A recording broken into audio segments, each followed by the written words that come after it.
या रायगडाने अनेक सोहळे पाहिले, अनेक क्षण अनुभवले.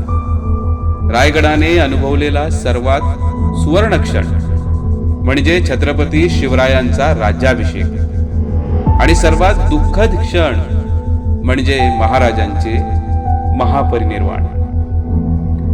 अशा अनेक क्षणांचा आणि ठिकाणांचा मागोवा घेणारा रायगड सफरीचा आजचा दुसरा भाग.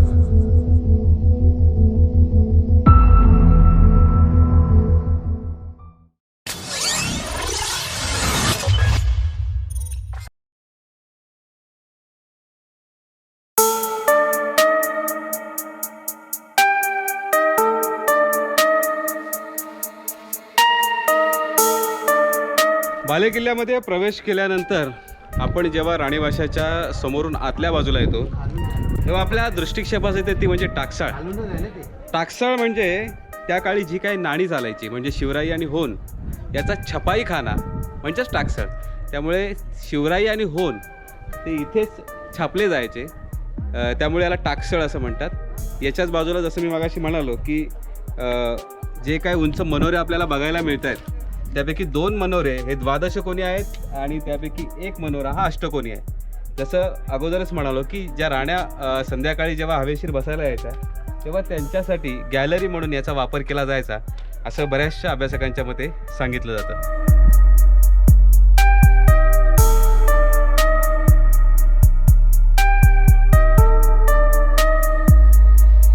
या रायगडावर अनेक महत्त्वपूर्ण गोष्टी इथे घडल्या, अनेक महत्त्वपूर्ण प्रसंग इथे घडले. आनंदाचा क्षण म्हणजे या रायगडावर महाराजांचा राज्याभिषेक झाला आणि या रायगडाने पाहिलेला सर्वात दुःखद क्षण म्हणजे महाराजांचा महापरिनिर्वाण. थोरांचं होतं ते महापरिनिर्वाण आणि महाराजांनी जिथे आपला देह सोडला हीच ती जागा, महाराजांचा राहता राजवाडा, राजमहल. आता रायगडावर तसा अवशेष आपल्याला पूर्णतः बघायला मिळत नाही, परंतु जे काय मिळतात ती पूर्णतः त्याची चौथरी आपल्याला इथे बघायला मिळतात.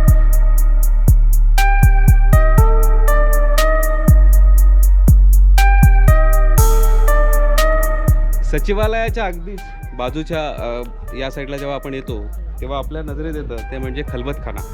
म्हणजे पूर्वीच्या ज्या काही सिक्रेट चर्चा व्हायच्या महाराजांच्या ते याच खलबतखान्यात व्हायच्या. महाराजांचे गुप्तहेर खात्याचे प्रमुख बहिर्जी नाईक जेव्हा जेव्हा गडावर यायचे तेव्हा तेव्हा महाराजांची चर्चा याच खलबतखान्यामध्ये करायचे.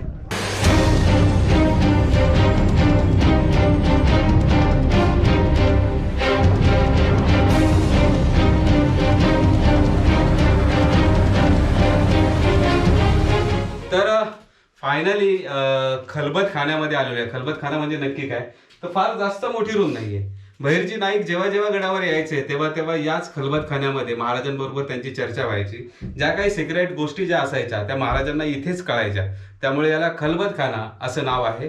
अतिशय गुप्त अशी जागा आहे, त्यामुळे अगदी येताना सुद्धा तुम्ही पाहिलं असेल चिंचोळी वाट आहे, येताना अगदी वाकून यावं लागतं. त्यामुळे म्हणून याला खलबतखाना असं म्हटलंय. That is a secret room.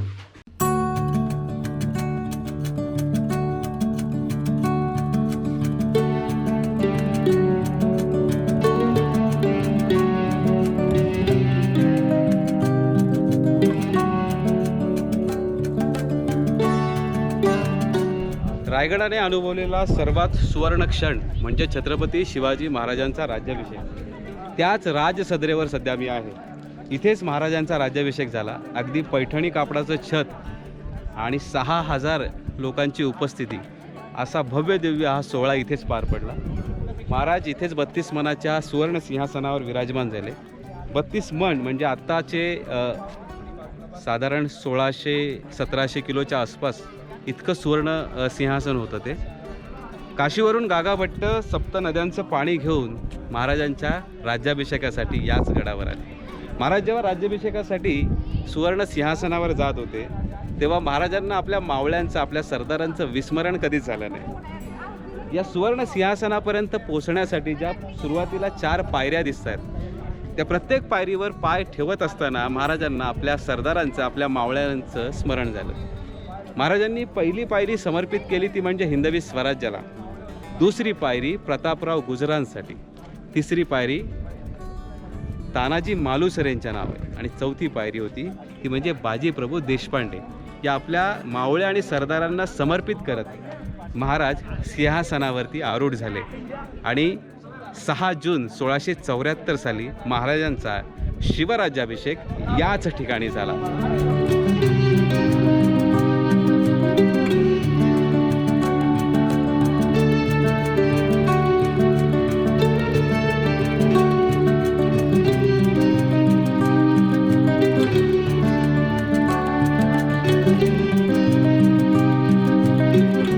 राजसदरेच्या अगदी समोरच्याच बाजूला आपल्याला नगारखाना बघायला मिळतो. बऱ्याचशा अभ्यासकांच्या मते नगारखान्याची ही इमारत 3 मजली असावी. यापैकी आपल्याला दगडाचं बांधकाम आणि त्याच्यावरती विटेचं बांधकाम बघायला मिळते. जे काही विटेचं बांधकाम आहे ते पेशवेकालीन असल्याचं सांगण्यात येतं. या नगारखान्यावर आपल्याला विशेष अशी शिल्प बघायला मिळतात.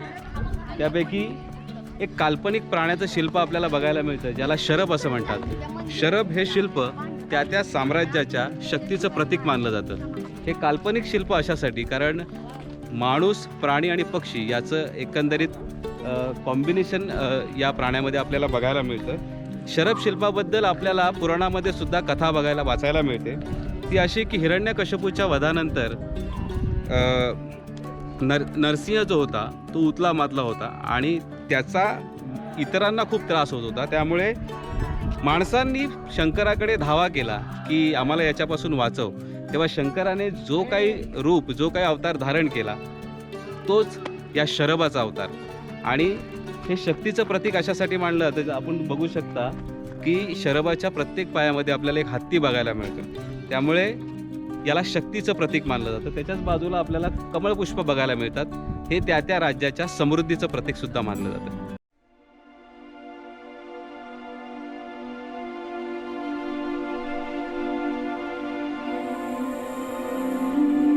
राजभवनानंतर आता आपण येऊन पोचलोय ते म्हणजे होळीच्या माळावर.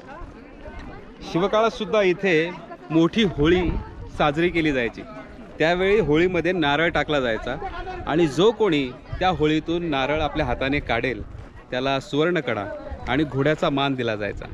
या होळीच्या माळाच्या अगदीच बाजूला आपल्याला छत्रपतींचा सिंहासनाधीश्वर पुतळा बघायला मिळतो.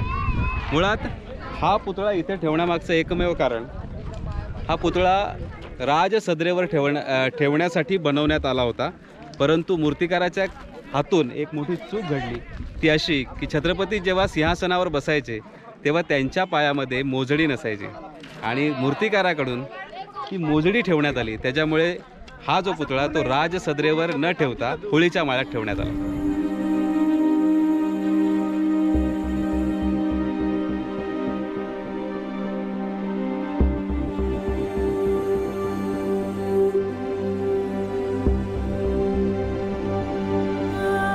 होळीच्या माळाच्या अगदी समोरच्याच बाजूला आपल्याला प्रशस्त बाजारपेठ बघायला मिळते. ही बाजारपेठेची जी दुकानं आहेत ती थोडी उंचवट्यावर आहेत. असं म्हणायचं की पूर्वीची जी खरेदी आहे ती घोड्यावर बसूनच केली जायची, म्हणून त्या दृष्टीने या बाजारपेठेची निर्मिती केली. परंतु या बाजारपेठेसंदर्भात सुद्धा बरीचशी मतमतांतरं बघायला मिळतात. बऱ्याचशा अभ्यासकांच्या मते ही बाजारपेठ नसून छत्रपतींचे जे काही कोणी खास या किल्ल्यावर येत होते, जे काही आपले पाहुणे वगैरे असतील त्यांच्या राहण्याची व्यवस्था असावी असे देखील बऱ्याचशा अभ्यासकांच्या मते सांगण्यात येतं.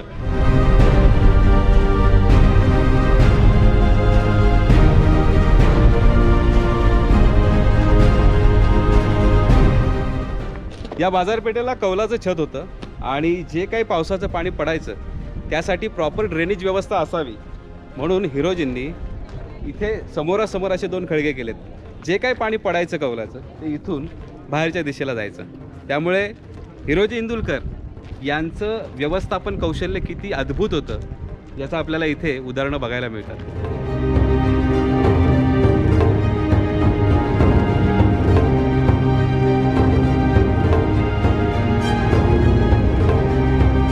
बाजारपेठेतून जेव्हा आपण पुढे येतो तेव्हा आपल्या डाव्या बाजूला दिसतं ते म्हणजे टकमक टोक, म्हणजे शिक्षेची जागा. स्वराज्यामध्ये जो कोणी गद्दारी करायचा त्याला पोत्यामध्ये भरून ते पोतं बांधून त्या टकमक टोकावरून ढकलून दिलं जायचं. छत्रपती शिवाजी महाराजांच्या काळामध्ये या टकमक टोकाचा वापर तसा झालाच नाही. परंतु संभाजीराजांच्या काळामध्ये टकमक टोकावरून शिक्षा दिल्याचे बरेचसे पुरावे आपल्याला मिळतात.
रायगडावरच्या जगदीश्वराच्या मंदिराच्या इथे येऊन आपण पोहोचलो आहे. जगदीश्वर किंवा व्याडेश्वर असं सुद्धा याला इतिहासामध्ये म्हटलं गेलं.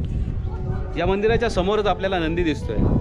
इतका सुबक नंदी, परंतु जेव्हा परकीयांचं राज्य या गडावर आलं तेव्हा त्याची बरीचशी नासधूस झाल्याचं आपल्याला दिसून येते. या मंदिराचा जर आकार आपण पाहिला तर लांबून पाहिला तर तो मशिदीसारखा भासतो. त्यामुळे शत्रूला असं वाटावं की छत्रपती शिवाजी महाराज परधर्मियांचा सुद्धा, आपल्या सैन्यातील परधर्मियांचा सुद्धा आदर करतात आणि त्यांच्यासाठी हे एखादं श्रद्धास्थान असावं म्हणून महाराजांनी ते बनवलं असावं असं शत्रूला भासावं आणि जेणेकरून याच्यावर आक्रमण होऊ नये हा त्यामागचा एक उद्देश असू शकतो. तसं बघायला गेलं तर महाराज आणि शिवशंभू यांचं नातं काही वेगळंच आहे. ज्या ज्या गडावर आत्तापर्यंत फिरलो तिथे तिथे आपल्याला शिवशंभूचं मंदिर कुठेच चुकलं नाही. त्यामुळे महाराजांची शंभू महादेवावर नितांत श्रद्धा होती आणि महाराज जेव्हा जेव्हा गडावर असायचे तेव्हा तेव्हा या शंभू महादेवाच्या दर्शनाला यायला अजिबात विसरत नाही.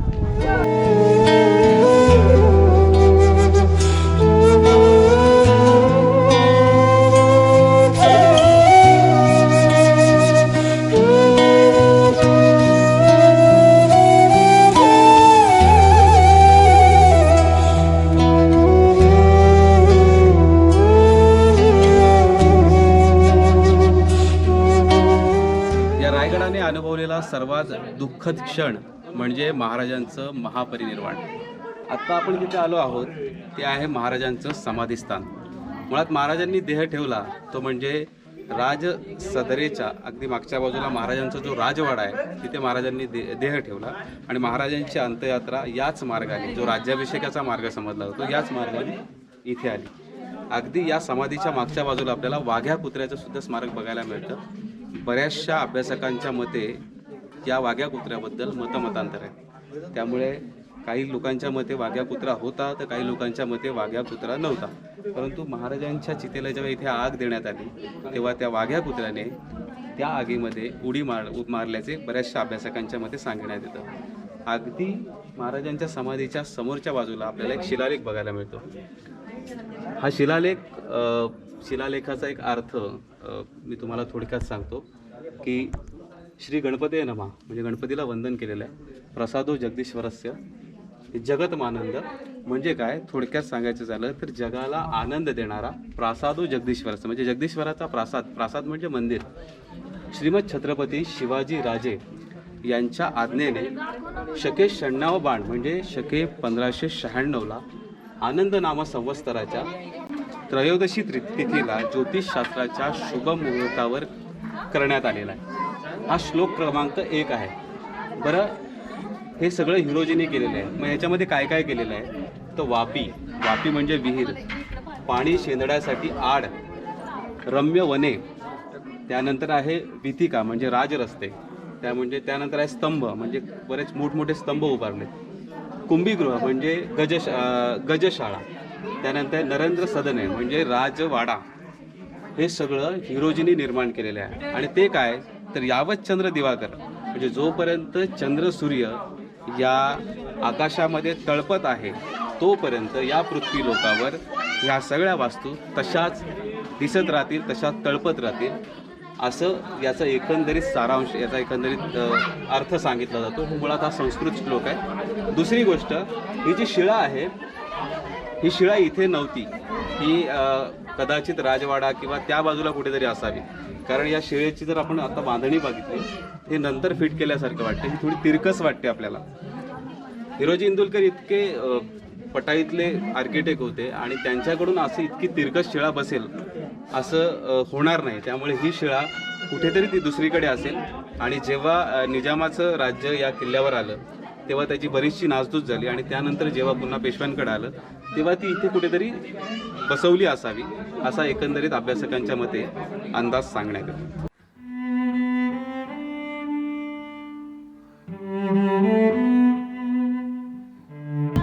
आज श्री क्षेत्र रायगड येथे आलो. खूप आनंद वाटला, अभिमान वाटला. शब्द नाहीत, कारण काय अंगावरती असे रोमांचक असे काटे उभे राहतात. त्याच्यामुळे शब्द तिथेच संपतात. आणि तीर्थक्षेत्र याकरता म्हणतो कारण या क्षेत्रामुळेच बाकीचे क्षेत्र आपण बघू शकतो. कारण महाराजांमुळेच सर्व काही क्षेत्रांना महत्त्व आलेलं आहे. आणि खूप आनंद वाटला. आणि विशेष म्हणजे जो व्लॉग्स आम्ही दरवेळेस बघतो त्यांच्यासोबत येणं, म्हणजे एक अभ्यासू व्यक्तीसोबत येणं, त्याचा खूपच फायदा होतो. आणि तो फायदा नक्कीच आम्हाला झाला. आणि तुम्हीसुद्धा या माध्यमातून ऐकाल, बघाल, नक्कीच बघा. काय ते काय हा झाला एक आहे का? धरा एक. अच्छा, तू माती खातो का रे? हा बरं, हे काय ते? थांब थांब एक मिनिट, ते नको पकडू. हा टाकून दे. तुझं नाव काय मला ते सांग पहिले. तुझं नाव काय? तुझं नाव काय? तुझं नाव प्रदीप संदीप आवकिरकर. चॉकलेट दर. हा दे, आता नाव सांग. नाव सांग पहिले, नाव सांग तुझं. इकडे बघ, इकडे बघ, इकडे बघून सांग, नाव सांग. हा बरं, दे रे चॉकलेट दे.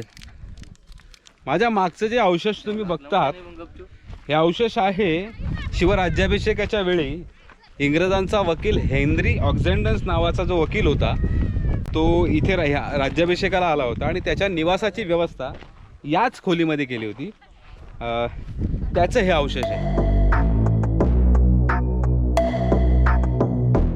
दिवसभर काही खाल्लेलं नाही आहे, त्यामुळे इथे एक मस्तपैकी झोपडीमध्ये पिठलं भाकरीचा मस्त छानसा असा बेत आहे. आणि इथं आम्ही आता जेवायला आलेलो आहे. त्यामुळे पिठलं भाकरी, चटणी आणि कांदा, मजा आहे. आता हे झाल्यानंतर आम्ही निघणार आहोत परतीच्या प्रवासाला. शक्य झालं आणि रोपवेची तिकीट मिळाली तर रोपवेने, नाहीतर पाय तर आपली पर्सनल प्रॉपर्टी आहेच. त्यामुळे मग आपलं चालतच उतरणार गड. बघूया.